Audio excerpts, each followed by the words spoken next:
कुशीनगर राज्य के छोटे से गांव में सुखीराम और दुखीराम नाम के दो जुड़वा भाई रहा करते थे। वो दोनों किसान थे। दुखीराम जहां मेहनत में विश्वास करता था, तो वहीं सुखीराम अपने नाम के मुताबिक हमेशा सुखी रहने के मुंगेरी लाल के सपने देखता रहता।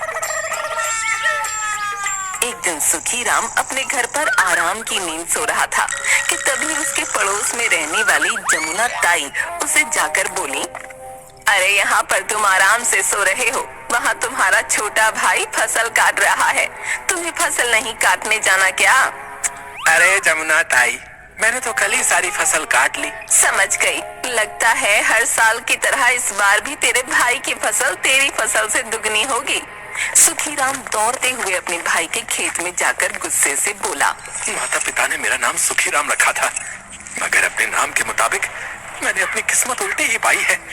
माता पिता के देहांत के बाद मैंने कितनी चालाकी से अपने भाई दुखीराम के हिस्से की आधी से ज्यादा खेती हड़प ली, फिर भी समझ में नहीं आता कि मेरी फसल उसकी फसल से कम क्यों उगती है।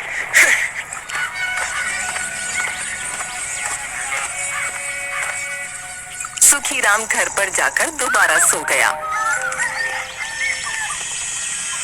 अगले दिन सुखीराम का दरवाजा कोई जोर जोर से खटखटाने लगा। अब इतनी सुबह सुबह कौन आ गया? एक तो ये गांव वाले ना ठीक से सोने भी नहीं देते। इतना बोलकर सुखीराम ने दरवाजा खोल दिया। सुखीराम के सामने एक मोटा व्यक्ति दो दुबले व्यक्तियों के साथ खड़ा था। अरे सुखीराम, तुमने मुझे पहचाना नहीं? मैं गांव का महाजन मजूमदार हूँ। तुमने मुझसे 1 माह पहले 50 स्वर्ण मुद्राएं उधार ली थी, मैं वही वापस लेने आया हूँ। अरे मजूमदार भैया, तुम्हें धोखा हुआ है। मेरा नाम सुखीराम नहीं बल्कि दुखीराम है। मेरा भाई सुखीराम तो सामने वाले घर पर रहता है। ये सुनकर महाजन बुरी तरह से चौंकता हुआ बोला, माफ करना सुखीराम, मुझसे गलती हो गई। तुम दोनों भाई जुड़वा हो ना, इसीलिए ऐसा हुआ। ठीक है, आइंदा से ऐसी गलती मत करना। महाजन दो व्यक्तियों के साथ तुरंत बाहर चला गया। जान बची लाखों पाए, अब मेरा सारा कर्जा दुखीराम चुकाएगा।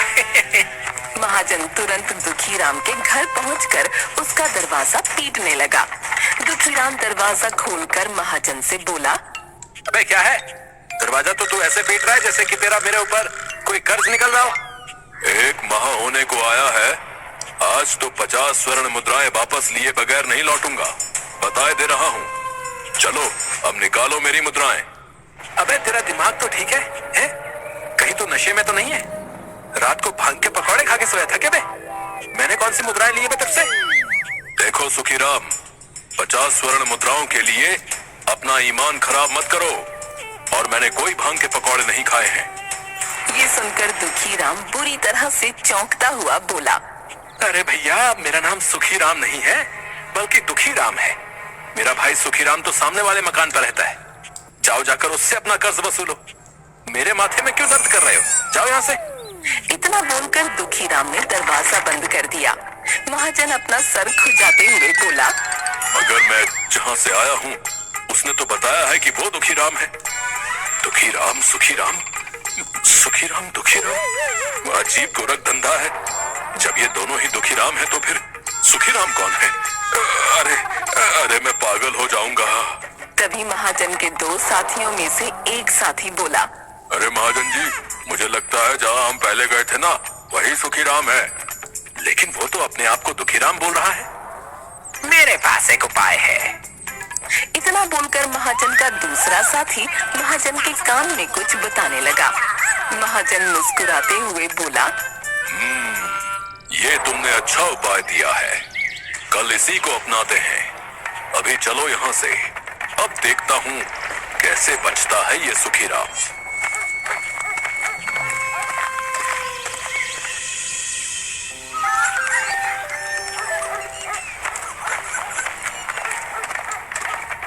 अगले दिन सुबह फिर से महाजन सुखीराम के घर का दरवाजा खटखटाने लगा।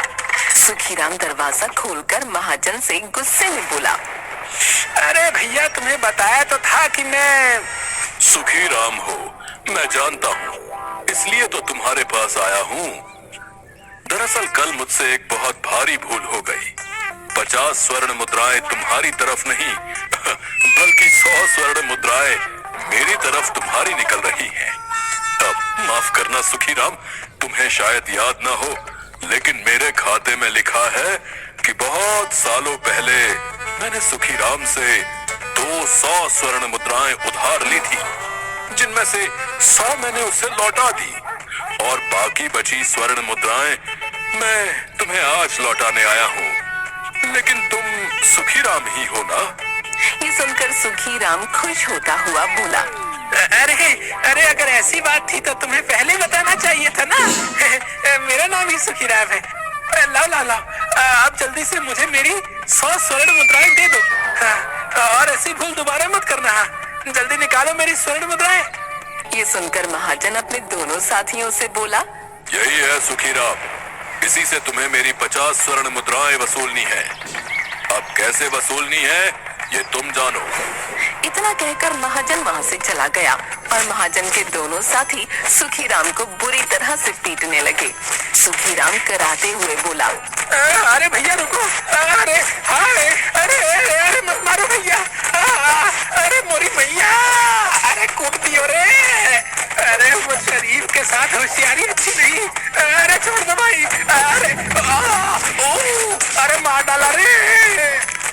इतना बोलकर सुखी राम ने तुरंत 50 स्वर्ण मुद्राएं उन दोनों को पकड़ा दी। वो दोनों हंसते हुए वहाँ से चले गए। अगले दिन सुखी राम अपने खेत में हल चला रहा था कि तभी उसका भाई दुखी राम दौड़ते हुए वहाँ आकर बोला, भैया भैया, ये देखिए मुझे क्या मिला है। सुखी राम ने देखा कि दुखी राम के हाथ में एक चमकदार हीरा था। अरे ये तो बहुत ही कीमती हीरा है। ये तुम्हें कहाँ से मिला? भैया मैं खेत में हल चला रहा था, तभी मेरी नजर खेत की मिट्टी पर पड़ी। ये उसके नीचे दबा हुआ था। ये सुनकर सुखी राम अपने मन में बोला, इसका मतलब वहाँ पर और भी हीरे होंगे। हो ना हो, वहाँ पर हीरे की खदान भी हो सकती है। मुझे कुछ तो करना ही होगा। देखो दुखी राम, एक बात मैंने तुमसे वर्षों पहले छुपाई थी। कौन सी बात भाई? माता पिता के देहांत के बाद मेरे मन में ज्यादा लालच आ गया था और मैंने तुम्हारे हिस्से की जमीन भी हड़प ली थी भाई, लेकिन मुझे मन ही मन बहुत पछतावा है उस बात का। भैया मुझे शक तो था, लेकिन मैंने आपसे कोई शिकायत नहीं की। लेकिन मैं प्रायश्चित करना चाहता हूँ। क्या तुम मेरी उसमें कोई मदद नहीं कर सकते? मुझे प्रायश्चित करना है। मतलब मैं चाहता हूँ कि तुम मेरे हिस्से के सारे खेत की जमीन ले लो और अपने हिस्से की छोटी सी खेत की जमीन मुझे दे दो। मैं उस छोटे से टुकड़े में खेती कर अपना गुजर बसर करना चाहता हूँ। ये सुनकर दुखी राम बुरी तरह से चौंक पड़ा और अपने मन में बोला, समझ गया, ये भैया अपनी हरकत से बाज नहीं आएंगे। बहुत होशियार बंदे। ये सोच रहे होंगे कि इस खेत के हीरे मेरे खेत में और भी होंगे। दुखी राम गुस्से से सुखी राम से बोला, भैया जब मुझे कोई शिकायत नहीं है तो आप अपनी सारी खेती मुझे क्यों देना चाहते हैं? प्रायश्चित प्रायश्चित। ठीक है, जैसी आपकी इच्छा। उस दिन से दुखी राम सुखी राम के खेत में हल चलाने लगा। कुछ ही दिनों में सुखी राम ने दुखी राम के खेत की सारी मिट्टी खोद डाली, मगर उसे एक भी हीरा न मिला। हाय हाय, मैं तो लुट गया। हाय, मैं बर्बाद हो गया। मैं तो वहीं पर जाकर दोबारा खड़ा हो गया जहाँ से चला था। सत्यानाश है मेरा। इस जमीन पर तो एक भी हीरा नहीं है। तभी वहाँ पर दुखी राम दौड़ता हुआ हाथों में एक मटका लेकर आ पहुँचा। भैया भैया, ये देखो मुझे क्या मिला। सुखी राम ने देखा कि वो मटका स्वर्ण मुद्राओं से भरा था। अरे ये मटका तो स्वर्ण मुद्राओं से भरा हुआ है। ये तुम्हें कहाँ मिला? भैया मैं आपके खेत में हल चला रहा था कि तभी जमीन खोदते हुए कोई चीज अटक गई। जब मैंने खोद कर देखा तो मुझे ये स्वर्ण मुद्राओं से भरा हुआ मटका मिला। ये सुनकर सुखी राम बुरी तरह से क्रोधित होता हुआ बोला, बस बहुत हो गया। हम दोनों एक ही माता पिता की संतान हैं। तुम्हारा नाम दुखी राम है और मेरा नाम सुखी राम है, फिर भी तुम भाग्य के इतने धनी हो। आखिर क्यों? भैया क्योंकि मैं मेहनत करता हूँ और आप केवल बैठे बैठे सुखी होने के सपने देखते रहते हो। दुखीराम की बात सुनकर सुखीराम गहरी सोच में डूबता हुआ बोला, देखो मैं समझ गया कि तुम्हारा भाग्य केवल तुम्हारे नाम की वजह से ही प्रबल है। मतलब ये कि आज से मेरा नाम दुखीराम है और तुम्हारा नाम सुखीराम है। अरे ये क्या पागलपन है भैया, नाम बदलने से भाग्य नहीं बदलता है। नहीं, आप चाहे मेरा भाग्य बदले या ना बदले, मैं अपना नाम आज से दुखीराम रखता हूँ और तुम्हारा नाम सुखीराम रखता हूँ। भैया ऐसा है, मुझे धन का ज्यादा लालच नहीं है। तुम चाहो तो मैं तुम्हें इन स्वर्ण मुद्राओं में से आधी स्वर्ण मुद्राएं देने के लिए तैयार हूँ। नहीं, भीख नहीं चाहिए मुझे। अब मैंने अपना नाम दुखीराम रख लिया है तो मुझे विश्वास है कि मेरा भाग्य पलट जाएगा। जैसी आपकी इच्छा भैया। इतना बोलकर दुखीराम वहां से चला गया। अगले दिन दोपहर के समय सुखीराम अपने घर पर लेटा हुआ था कि तभी उसके घर का कोई दरवाजा खटखटाने लगा। अब तो मैंने अपना नाम भी दुखीराम रख लिया है, अब कौन आ गया? इतना बोलकर सुखीराम ने घर का दरवाजा खोल दिया। सामने एक बूढ़ा व्यक्ति सुखीराम के सामने खड़ा था। कौन हो तुम? मैंने तुम्हें पहचाना नहीं। तुम्हारे लिए जो है बहुत बुरी खबर है सुखीराम। ये सुन सुखीराम बुरी तरह से चौंक पड़ा और अपने मन में बोला, मैंने तो अपना नाम कल ही बदल दिया है। मैं अब सुखीराम नहीं बल्कि दुखीराम हूँ। तो फिर मैं ये दुख की खबर क्यों सुनूं?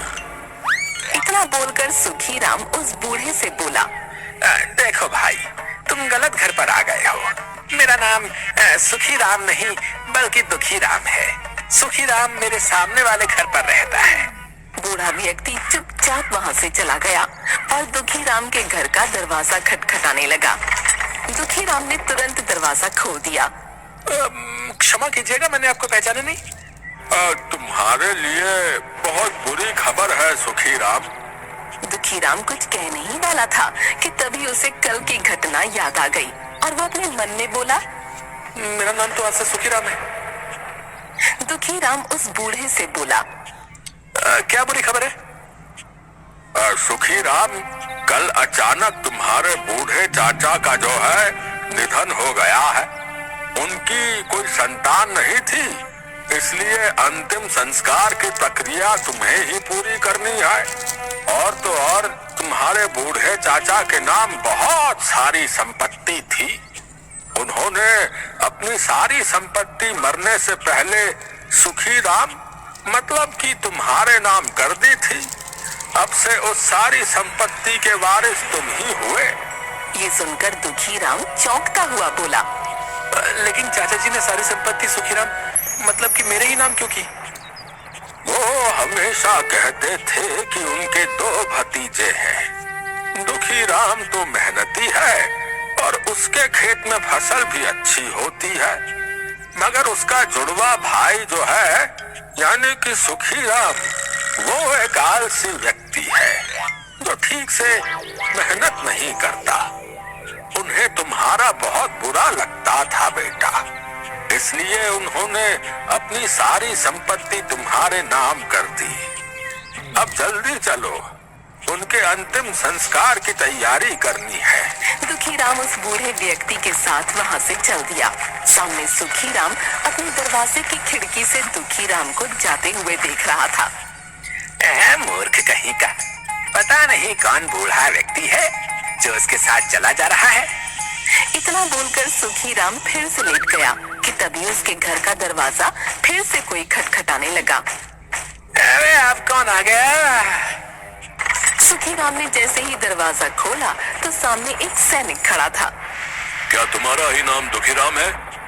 सैनिक को देखकर सुखीराम चौंकता हुआ अपना असली नाम बताने ही वाला था कि तभी उसे याद आ गया। सुखीराम सैनिक से बोला, हाँ, मेरा ही नाम दुखीराम है। महारानी ने तुम्हें याद किया है।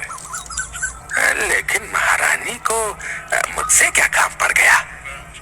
देखो, महाराज विक्रम किसी विशेष कार्य से राज्य के बाहर गए हैं, इसलिए राज्य का सारा कार्य रानी रुक्मणी ही संभाल रही हैं।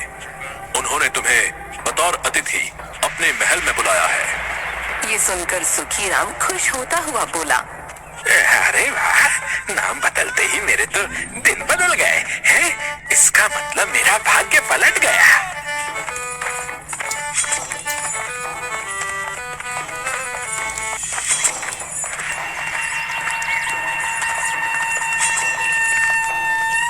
सुखीराम तुरंत उस सैनिक के साथ सीधे महल चला गया, जहाँ पर कुछ किसान और खड़े हुए थे।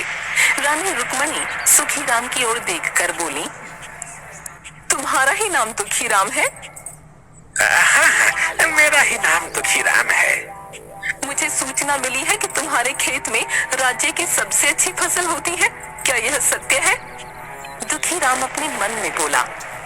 ये मूर्ख रानी भी मुझे दुखीराम ही समझ रही है, क्योंकि दुखीराम के खेत की फसल राज्य में सबसे अच्छी होती है। लगता है ये मुझे उपहार में कोई विशेष इनाम देगी। आपने बिल्कुल सही सुना। सुखीराम ने इतना कहा ही था कि तभी रानी रुक्मिणी क्रोधित होते हुए अपने सैनिकों से बोली, इसे मेरी तरफ से 10 कोड़े मारे जाएं। ये सुनकर सुखीराम पूरी तरह से डर गया। ये क्या कह रही है महारानी? बिल्कुल सही कह रही हूँ, तुम्हारी फसल राज्य में सबसे अच्छी होती है, मगर तुमने अभी तक लगान नहीं चुकाया। राज्य कोष खाली हो चुका है, तुम्हें 10 वर्षों का लगान चुकाना होगा, और अब तक जो तुमने लगान नहीं चुकाया उसकी सजा बता तुम्हें 10 कोड़े मारे जाएंगे। रानी रुक्मिणी का आदेश सुनकर सैनिक सुखीराम पर कोड़े बरसाने लगे। सुखीराम दर्द से कराहता हुआ अपने से बोला, अरे मेरा उल्टा भाग्य, जब भी पहाड़ कूदता हूँ मेरे हिस्से में चूहिया ही निकलती है। कुछ ही देर में सुखीराम जमीन पर लेटा हुआ था। जाओ, जाकर 10 वर्ष के लगान का इंतजाम करो। नहीं तो क्या? नहीं तो लगान ना चुकाने पर तुम्हें राज्य में सबके सामने फांसी पर लटका दिया जाएगा। ये सुनकर बेचारा सुखीराम रोता हुआ अपने घर पर आ गया कि तभी अचानक उसका भाई वहाँ पर आ गया और उसे सारी घटना बताते हुए बोला, भैया, चाचा जी ने सारी संपत्ति आपके नाम कर दी थी, परंतु आपने तो अपना नाम ही बदल दिया। और आपके चेहरे पर ये दर्द कैसा? ये सुनकर सुखीराम फूट फूट कर रोने लगा। सुखीराम रोते हुए सारी घटना बताने लगा। मेरा तो भाग्य ही उल्टा है छोटे। अब मुझे तेरी बात समझ आ गई है कि नाम बदलने से भाग्य नहीं बदलता। भैया चिंता मत करो, 10 वर्षों का लगान मैं चुका दूंगा। भैया, भाग्य केवल उसी का बदलता है जो दूसरों की खुशहाली देखकर खुश होता है, जो किसी से ईर्ष्या नहीं करता और अपनी सच्ची मेहनत और लगन से अपने कार्य को पूरा करने का प्रयास करता है। चाचा जी ने सारी संपत्ति आपके नाम की है, इसीलिए उसके मालिक आप ही हुए। अपने भाई की बात सुनकर सुखीराम मुस्कुराने लगा और उस दिन के बाद वो सुधर गया।